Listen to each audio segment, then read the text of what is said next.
High, আমি তৃষা। এটা হচ্ছে আমার একটা নতুন পেজ এবং আমি এই পেজে ঠিক করেছি প্রত্যেক দিন একটা করে গ্রামারের টপিক নিয়ে একটা করে ভিডিও পোস্ট করব।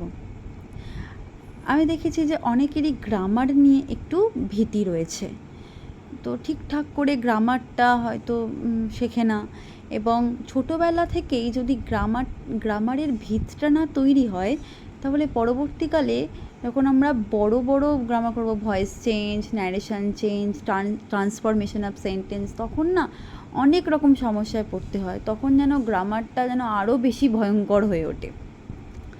তো আমি তাই ঠিক করেছি যে একেবারে বেসিক লেভেল থেকে গ্রামারটা শেখানো শুরু করব। আমি চেষ্টা করব যতটা সহজ ভাষায় বোঝাতে পারার। আশা করি তোমাদের ভালো লাগবে, এবং যদি ভালো লাগে অবশ্যই তাহলে আমার পেজটা তোমরা লাইক করো এবং আমার পেজটা ফলো করো, যাতে পরবর্তীকালে তোমরা আরও নিত্য নতুন ভিডিও এরকম পেতে পারো। এবং অবশ্যই যদি ভালো লাগে তাহলে শেয়ার করো, এবং তাহলে আরও অনেকে এটার দ্বারা উপকৃত হবে। আমি আমার মতো করে চেষ্টা করছি তোমাদেরকে বোঝানোর।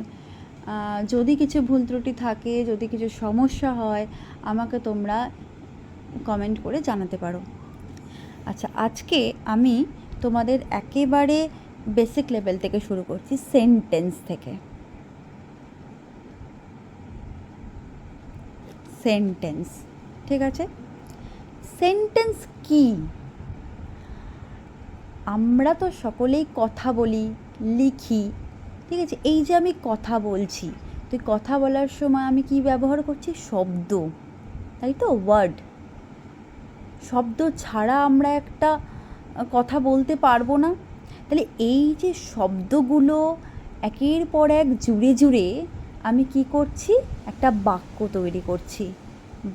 বাক্যর ইংরেজি কি? সেন্টেন্স। তাহলে আমি বলতে পারি সেন্টেন্স কি? What is sentence? Sentence is a group of words which make sense, তাই তো? যেমন ধরো আমি কিছু ওয়ার্ডস লিখছি, ধরো ইট, আই রাইস, ঠিক আছে? তাহলে ইটটা হলো একটা ওয়ার্ড, আইটা হলো একটা ওয়ার্ড, রাইসটা হলো একটা ওয়ার্ড। তাহলে আমি একটু আগে বলেছি গ্রুপ অফ ওয়ার্ডস। তাহলে তোমরা বলতে পারো এই তো এখানে গ্রুপ অফ ওয়ার্ডস হচ্ছে, তাহলে এটা তো একটা সেন্টেন্স হওয়ার কথা না। গ্রুপ অফ ওয়ার্ডস হলেই হলো না, আমাকে ওয়ার্ডগুলোকে সঠিকভাবে সঠিক জায়গায় সাজিয়ে বসাতে হবে, যাতে করে আমার সেন্টেন্সটার, যাতে আমার ওয়ার্ডগুলো পরপর বসে একটা সম্পূর্ণ অর্থপূর্ণ বাক্য তৈরি হয়। মানে আমাকে যাতে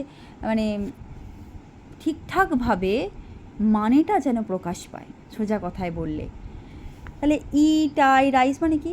খাবো আমি ভাত, ঠিকঠাক হচ্ছে না। তো আমি কিভাবে লিখতে পারি এটাকে সাজিয়ে? I eat rice. তাহলে দেখো, প্রথমে লিখলাম আমি ইট খাই রাইস, ভাত। হ্যাঁ, এখানে আমি খাই ভাত, কিন্তু আমরা বাংলায় কি বলি? আমি ভাত খাই। তাহলে ইংরেজিতে একটা নিয়ম আছে। ইংরেজিতে কি নিয়ম? একদম প্রথমে কি বসবে? আমার সাবজেক্ট বসবে।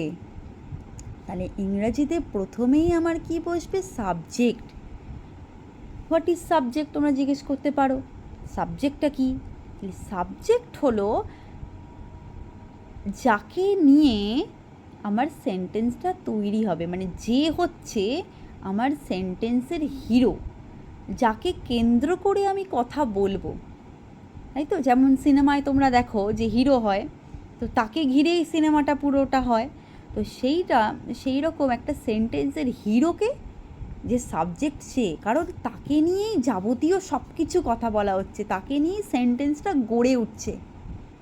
এখানে ভাতটা কে খাচ্ছে? আমি খাচ্ছি। তাহলে আমি যদি না থাকতাম ভাতটা খাওয়া হতো না। তাহলে এখানে এই সেন্টেন্সে আইটা হলো সাবজেক্ট। তাহলে একদম প্রথমে ইংরেজিতে কী হয়? সাবজেক্ট বসে। ঠিক সাবজেক্টের পরে কে বসে পড়ে? ভার্ব মশাই বসে পড়ে।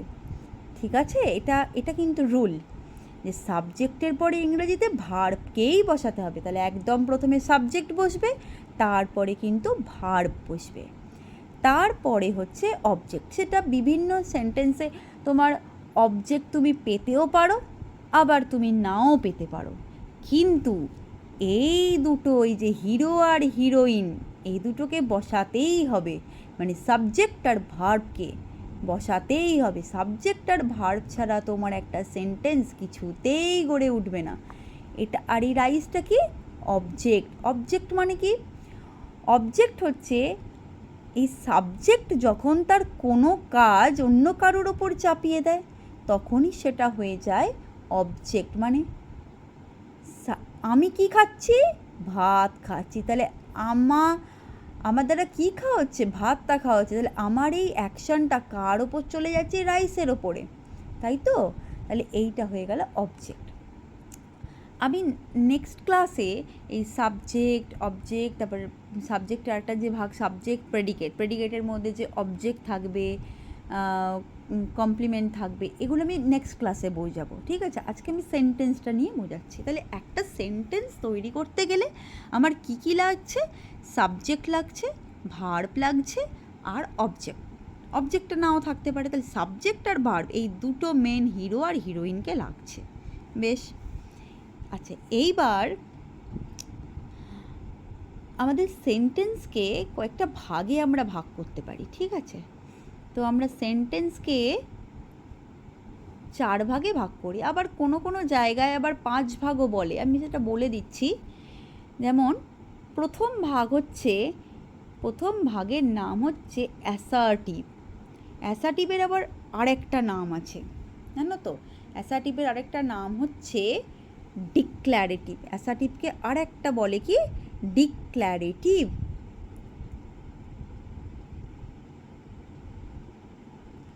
ডিক্লারেটিভ হলো। তাহলে একটা হচ্ছে, প্রথম ভাগটা হচ্ছে অ্যাসার্টিভ অর ডিক্লারেটিভ। দ্বিতীয় হচ্ছে কি? ইন্টারোগেটিভ। ইন্টারোগেটিভ হলো। 3 নম্বরেরটা হচ্ছে ইম্প্যারেটিভ। আর 4 নম্বরটা হচ্ছে এক্সক্ল্যামেটরি। এক্সক্ল্যামেটরি, ঠিক আছে। আরেকটা যেটা বলছিলাম, আগে আমরা পড়েছি ছোটোবেলায়, সেটা হচ্ছে অপটেটিভ। এখন অনেক জায়গাতেই দেখি এই 4টেই দেওয়া আছে: assertive or declarative, interrogative, imperative আর এক্সক্ল্যামেটরি। ঠিক আছে, আরেকটাকে আমরা বলি, সেটা হচ্ছে অপটেটিভ। অপটেটিভ। এবার আমি পরপর বলে দিচ্ছি যে এগুলো কি। তাহলে অ্যাসার্টিভ সেন্টেন্স কি? অ্যাসার্টিভ সেন্টেন্স হচ্ছে অ্যাসার্টিভ। তাহলে অ্যাসার্টিভটা কি? অ্যাসার্টিভ সেন্টেন্স কি? যে সেন্টেন্সগুলো আমরা নর্মালভাবে যে কোনো কথা বলি, যেমন আমি ভাত খাই, আমি গান গাই, যেমন I eat rice, I go to school, he goes to school. এই নর্মাল যে কথাগুলো, ঠিক আছে, যেগুলোতে কোনো ইনফরমেশন দেয়, সেগুলোকে আমরা বলি কি? অ্যাসার্টিভ। যেগুলো ডিক্লারেশন, ঠিক আছে, ডিক্লারেটিভ বলছি, ডিক্লারেটিভটা কোত্থেকে গেছে? ডিক্লারেশন থেকে হয়েছে, তো সেগুলোকে আমরা বলি assertive sentence or declarative sentence. যেমন এখানে আই ইট রাইস একটা ইনফরমেশান দিচ্ছে যে আমি কী খাই? আমি ভাত খাই। ওকে, আর এর পেছনে সবসময় মনে রাখবে এখানে ফুল স্টপটাই বসবে। ওকে, যেমন কি হি গোস টু স্কুল। বেশ, এরপরে আমরা আসছি ইন্টারোগেটিভে।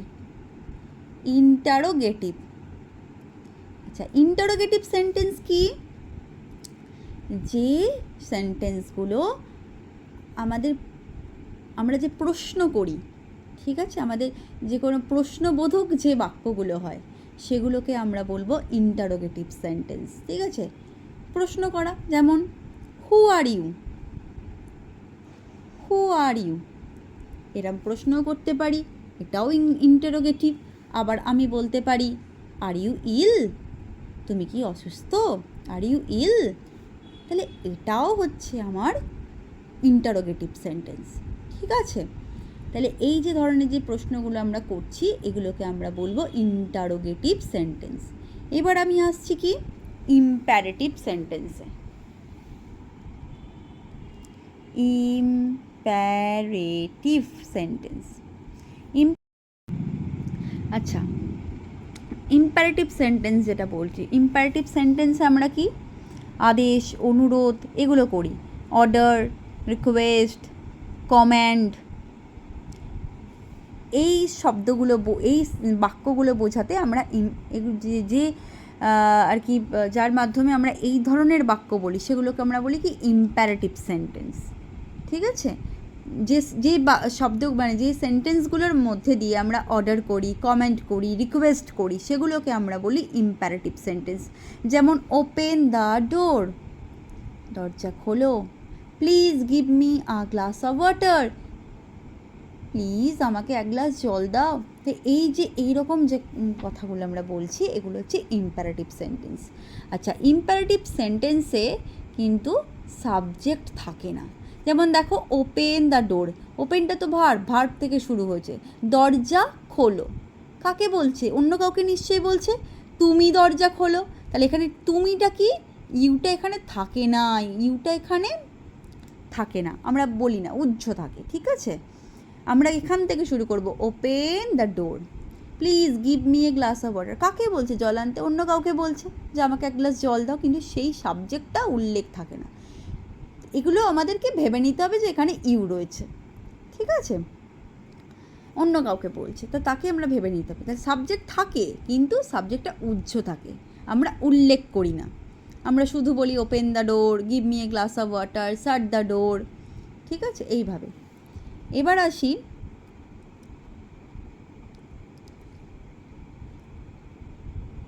Exclamatory sentence. Exclamatory sentence, exclamatory sentence কি, যে সেন্টেন্সগুলোর মধ্যে দিয়ে আমরা আমাদের মনের ভাব প্রকাশ করি। ঠিক আছে, আমাদের মনের আনন্দ, দুঃখ, এই যে এক্সপ্রেশনগুলো, আমাদের মনের কি করি, ফিলিংসগুলো আমরা এক্সপ্রেস করি। ঠিক আছে, সেগুলোকে আমরা বলি এক্সক্লামেটরি সেন্টেন্স।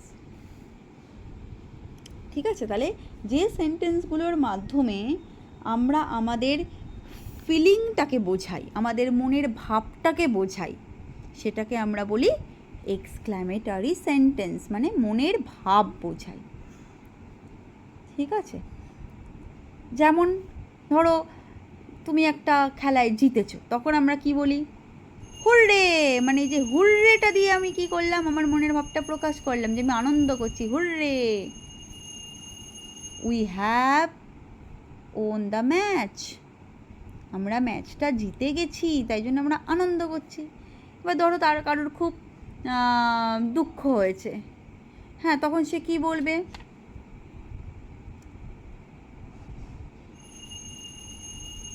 তখন ও বলতে পারে, ওহ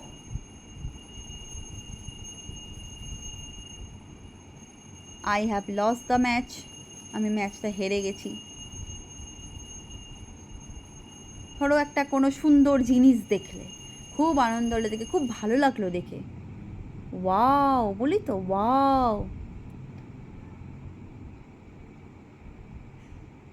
this is a nice picture,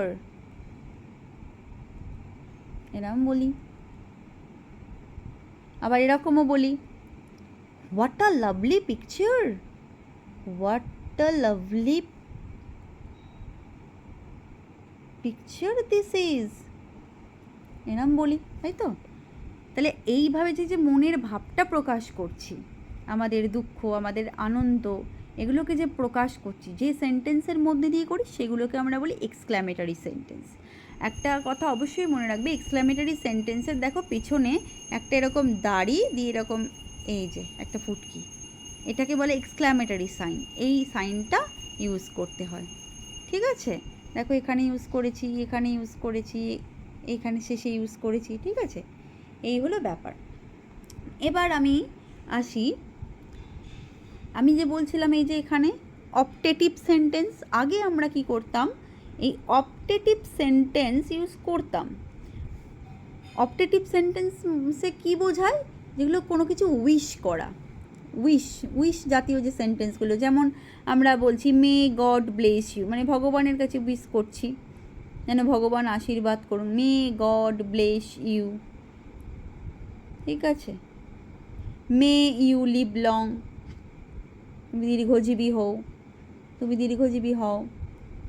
তাই এই ধরনের যে সেন্টেন্সগুলো, এগুলোকে আমরা বলি অপটেটিভ সেন্টেন্স। কিন্তু এখন অনেক বইতে দেখি যে এই অপটেটিভ সেন্টেন্সটাকে তুলে দিয়েছে এবং এই সেন্টেন্সগুলোকে ইম্প্যারেটিভের ভেতরে ঢুকিয়ে দিয়েছে। তো যদি তোমাদের অপটেটিভ সেন্টেন্স অপশানে থাকে তাহলে এইগুলোর ক্ষেত্রে তুমি অপটেটিভ লিখবে তোমরা, আর যদি না থাকে তখন ইম্প্যারেটিভই লিখতে হবে, ঠিক আছে? আজকের মতো তাহলে এইটুকুই আমি বললাম। তোমরা যদি ভালো লাগে আমাকে সেটা তোমরা অবশ্যই কমেন্ট করে জানাবে, এবং যদি বলো তোমরা তাহলে আমি কিছু এক্সাম্পল তোমাদের দেবো, তোমরা আমাকে করে দিতে পারো, ঠিক আছে? আর ভালো লাগলে তোমরা অবশ্যই এটা শেয়ার করবে, যাতে অনেকে এই ভিডিওটা দেখতে পায় এবং দেখতে পেয়ে তারা উপকৃত হয়। আজকের মতো তাহলে টাটা।